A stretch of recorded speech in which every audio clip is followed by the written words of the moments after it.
Em continuidade à interpretação da Bíblia, estaremos agora complementando o estudo, né? Porque falamos de 8 tipos.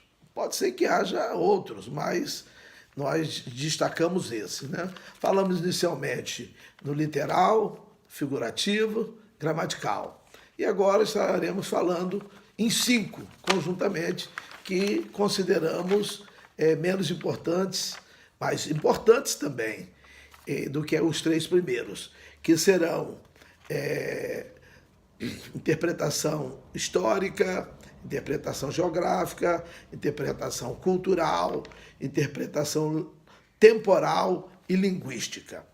E a histórica, conforme o próprio nome está falando, traz logo à lembrança fatos históricos. A história é importante, né? Nós vamos sempre aqui tratar e usar como exemplo a Bíblia. Tem um fato que chama muito a atenção, que está no livro de Esther. Lá se fala de um homem chamado Amã. Ele era uma alta autoridade, ele era como um primeiro-ministro, um grão-vizir do rei, e ele tinha um ódio muito grande ao povo judeu, e tinha como propósito destruir o povo judeu e principalmente Mardoqueu, que era um dos líderes desse povo. Mas a história explica isso, porque às vezes a pessoa vai ler lá e vai falar, mas por que esse homem tinha esse ódio tão grande pelos judeus? Mas tem uma história. Quando Amã é apresentado, diz ali que ele era filho de Amedata ou Agagita. Ele era Agagita. Agagita quer dizer descendente de Agag. Quem que era Agag? Agag, lá no passado, lá no capítulo 13 do primeiro livro de Samuel, nós vamos ouvir falar do rei Agag. Era rei dos Amalequitas. E naquela ocasião, nós não vamos detalhar, o rei Saul foi incumbido de guerrear com os amalequitas, de destruir todos os amalequitas. Mas ele preservou alguns, e preservou inclusive o rei Agag. Então o que aconteceu? Provavelmente alguém continuou e foi levando a descendência, né, para adiante. E por certo, essas pessoas contavam esse fato histórico da guerra de Israel com a destruição dos amalequitas, e aquilo ia passando de pai para filhos, e com certeza Amedata tinha passado isso para Amã, e eles buscavam uma ocasião de vingança, né? Então aí está a razão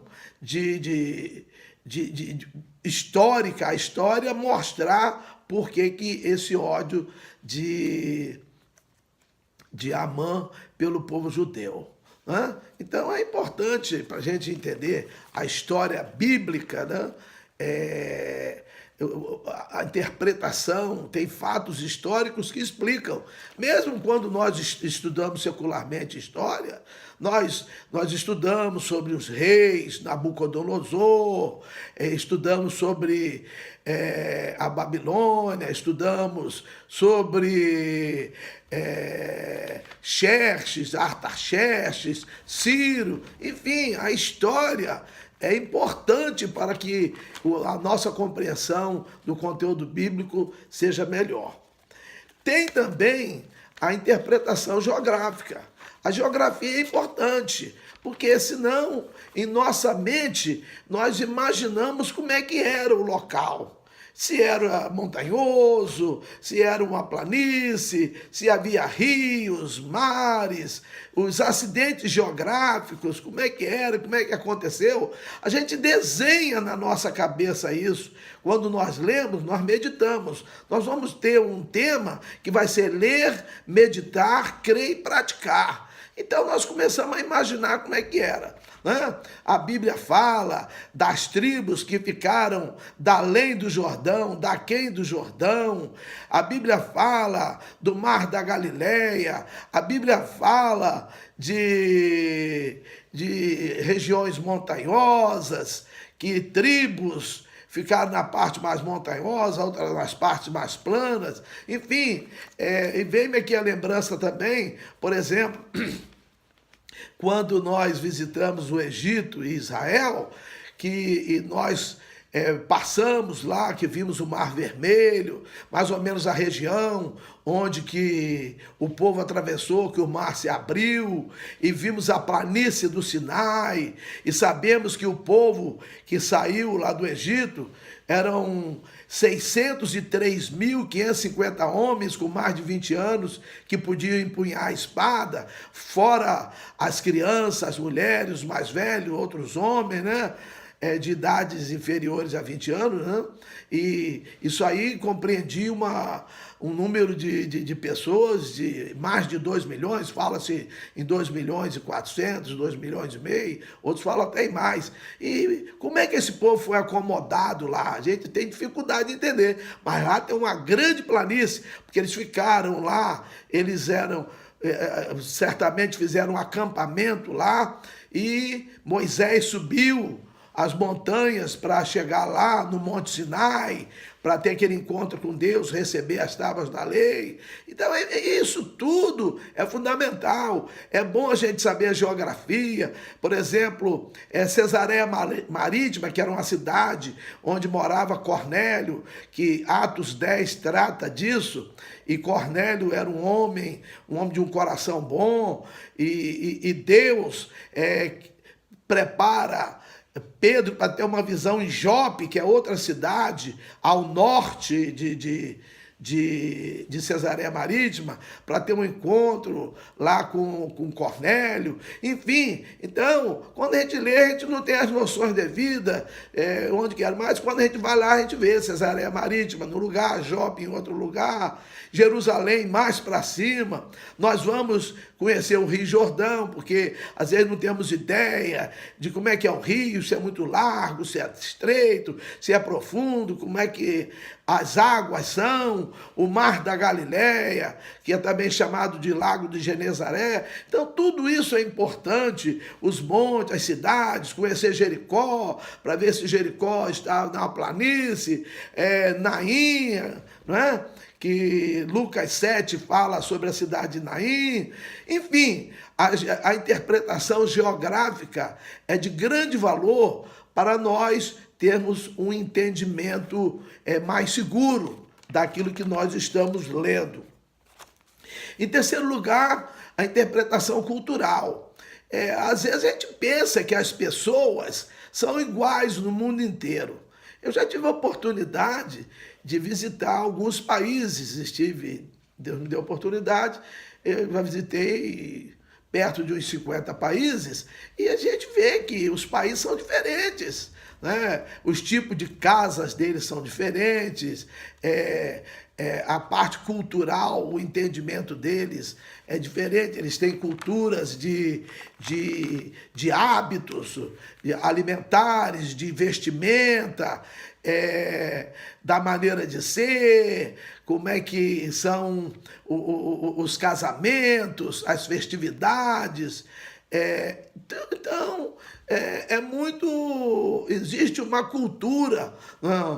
Lá em Lucas 14, desculpe, lá em Lucas 14, fala da parábola dos assentos, quando a pessoa é convidada para uma festa, para tomar o assento. A gente pensa que é igual aqui, às vezes alguém pensa que é igual um teatro, uma igreja, que a pessoa senta nos primeiros assentos, e aí depois um convidado mais importante chega, ele tem que ceder. Não, lá se sentar, lá é diferente. Lá o povo sentava no chão, não sentava em cadeiras conforme nós, era diferente. Então nós queremos entender que a cultura era igual, e não era igual. Os países são diferentes, né? A cultura, por exemplo, o pão que Jesus usou lá na última Páscoa, lá em Lucas 22, e na instituição da Santa Ceia, não era um pão conforme aqui, nós nem temos desse pão aqui, né? Antigamente nós tínhamos dois tipos de pães aqui. Nós tínhamos um pão chamado, que no estado do Rio se chama pão de sal, e tinha um pão doce. Hoje nós temos vários tipos de pães, né? Aqui no Brasil, e nessa parte ocidental, mas o pão de lá era um pão redondo, chatinho, né? Parecia uma rodinha. Então, é esse pão que Jesus usou lá na Santa Ceia, que ele partiu o pão, né? Então, precisamos ver a cultura, entrarmos na cultura da pessoa, porque a cultura é diferente da nossa. Os países têm suas culturas, né? Aqui no Brasil mesmo, o gaúcho gosta de tomar o chimarrão, No Nordeste, ninguém tem hábito de usar chimarrão. Então, é bem diferente, né? Quem mora na beirada, na orla marítima, na beirada da praia, ele tem um tipo de vestimento que, se ele usar lá no interior de Goiás, ele vai assustar, no interior de Minas. Então, isso tudo nós temos que entender para poder termos um entendimento cultural da Bíblia. Há também a interpretação temporal de circunstância de tempo. Isso aí me traz a lembrança, a segunda carta de Paulo a Timóteo, capítulo 4, versículo 1, quando ele diz ali: conjuro-te diante de Deus e de nosso Senhor Jesus Cristo, que há de julgar os vivos e os mortos na sua vinda e no seu reino. Às vezes a gente pensa que Jesus vem, vai julgar os vivos e os mortos e vai julgar na vinda e no reino. É tudo num tempo só. Não, ali tem coisa. Porque quem morre em Cristo está vivo. Ele não morreu, não é? A segunda carta de Paulo a Timóteo, no capítulo 2, versículo 11, diz: palavra fiel é esta, se com ele morrermos, com ele também viveremos. Então, quem morre com Cristo e em Cristo, ele vai ressuscitar. Então, a morte não tem poder sobre ele. E a vinda de Jesus e o reino de Jesus são dois acontecimentos distintos, com um intervalo de tempo aí muito grande. Então, a interpretação temporal é importante. Senão, nós podemos ensinar errado que aquilo tudo faz parte de um mesmo tempo. E, finalmente, eu quero falar sobre a interpretação linguística, que é muito importante, né? Língua lembra gramática, mas aqui é língua. As línguas têm suas particularidades.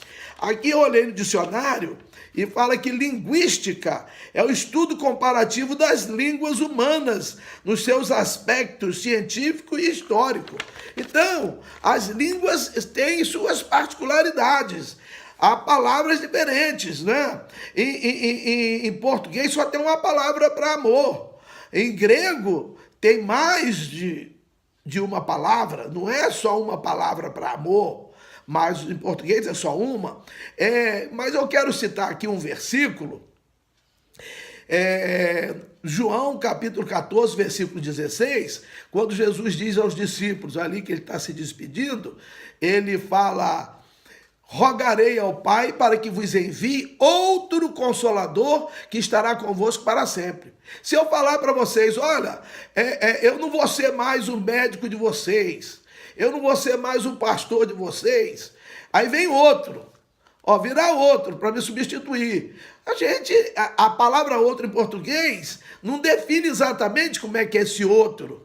Se é outro melhor, pior, igual, mas a palavra outro ali, porque em grego tem mais de uma palavra outro, e a palavra outro em grego ali é uma palavra outro igual, um outro semelhante, um outro da mesma natureza, do mesmo jeito, né? Também na linguística, cabe aqui falar rapidinho, que lá em Mateus capítulo 5, versículo 18, diz que enquanto existir, Jesus quem fala, esse céu e essa terra, nem um jota e nem um tio da lei deixarão de ser cumprido. A lei não tinha jota e tio. Por quê? Porque a lei, ela era em hebraico, ela não tinha. Ele estava ali falando da 10ª letra do alfabeto hebraico, que é o Iod, ou Ioda, que é a menor letra. Ele dizia, ó, nem a menor letra e não é tio. Tio é um símbolo que nós usamos na nossa língua para fazer o som anasalado. E o som nasal sobre as vogais A, E, O. E não é tio. Ali, até em inglês, a palavra é tittle. É uma partícula pequenininha. Por que não pode mudar nem isso da lei? Não pode mudar porque há no alfabeto hebraico letras que são bem assemelhadas. Elas têm só uma pontinha diferente. Se a gente tirar uma letra, já passa a ser outra letra do alfabeto grego. Eu não vou aqui explicar exatamente isso para não tomar mais tempo. E em português é fácil de entender. Se nós tivermos um O e fizermos uma perninha no O, ele se torna A. Então o tiro é essa partículazinha aqui, não é? E tampouco o J é a menor letra do alfabeto português. Ele não é a menor letra. A menor letra talvez fosse o I, a menor letra fosse o I e tal. Mas, enfim, o entendimento linguístico é muito importante. Quer ver, eu vou falar aqui, até não tem nada a ver com a Bíblia, mas a palavra luxúria. A palavra luxúria, em português, ela não se refere a luxo. Luxúria é uma palavra até obscena. É uma exacerbação da libido. Então, luxúria é isso. E em inglês, uma palavra quase com a mesma grafia, não é? Luxury, L-U-X-U-R-Y, que se nós falássemos em português seria luxúria, não é a mesma luxúria do português, vai se tratar de luxo. Então, vê que as línguas, elas têm essas particularidades. E quando vai se fazer uma versão em outra língua, busca-se aquilo que se aproxima mais para dar entendimento. Então, aqui nós finalizamos esse estudo sobre interpretação da língua.